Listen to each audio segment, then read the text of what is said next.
All right, this is Monday, starting with number 2, 7/10 times 6/10, shading in the model, all but 3 rows of tenths going up and down. The second model, side to side, we're going to shade all but 4 because this is a hundredths grid.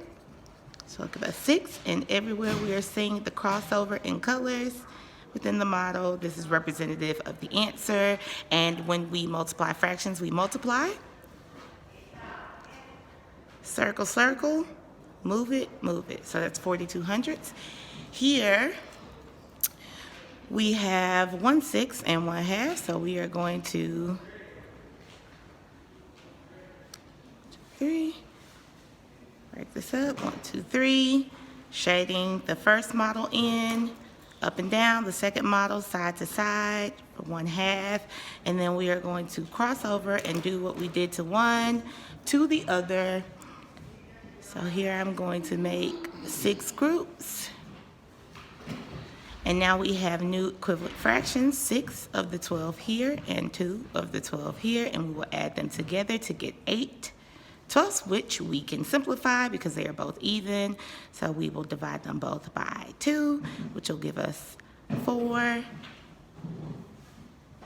Did that backwards. 4, 6, which are still even, so we'll divide them again, which will give us 2/3. For number 4, we must write the value of the digit. Remember, place is where your money is, in your pocket, in your wallet. Value is how much it is worth. So when we are writing the value, we are simply writing the underlined digit, and if it's in front of the decimal, we are replacing every digit with a 0 to show the value of that digit. So here, like the value, that is 3. That's a decimal, and all of those zeros behind it don't have value, so you can write it this way. You can also write it that way. Here we've got a 2, but this is behind the decimal, so we would fill in our decimal, count 1, 2, 3, 4, the number of digits before it, and fill it in with zeros. It's a little bootleg. Here, this is before the digit, so we'll write our underlined digit, count the digits behind it, and fill those spaces with zeros. All right, here we have a number that we must write in word form. Remember, we read the number as if we normally would, so this is 6.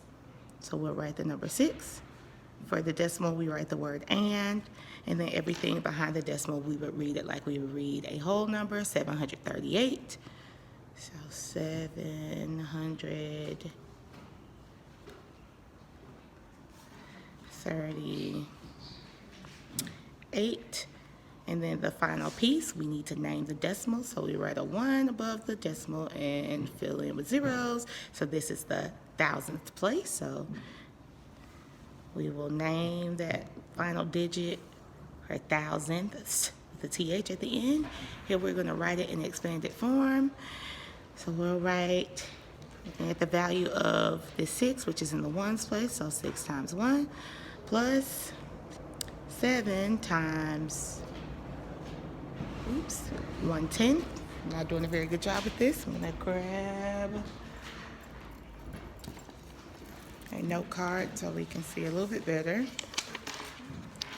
So 6 times 1 plus 7 times 1/10 plus 3 times 100th plus 8 times 1,000th. That's how that should look.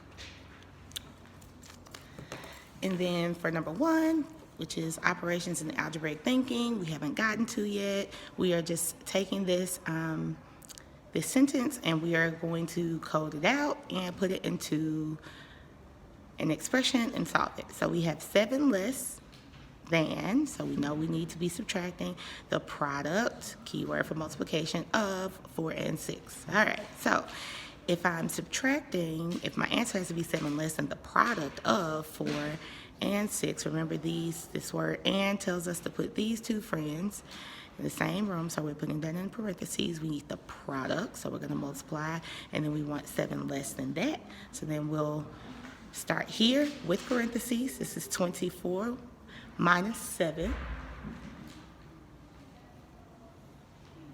And if we need to set that up in the standard algorithm of subtraction, by all means do. 14 minus 7, which is 7, and 1 minus nothing, which is 1. So our answer would be 17. Your homework for tonight is Tuesday. You are doing part 2 of Tuesday. 2, 3, 4, and 5, because now we have all of this content, so you're responsible for it.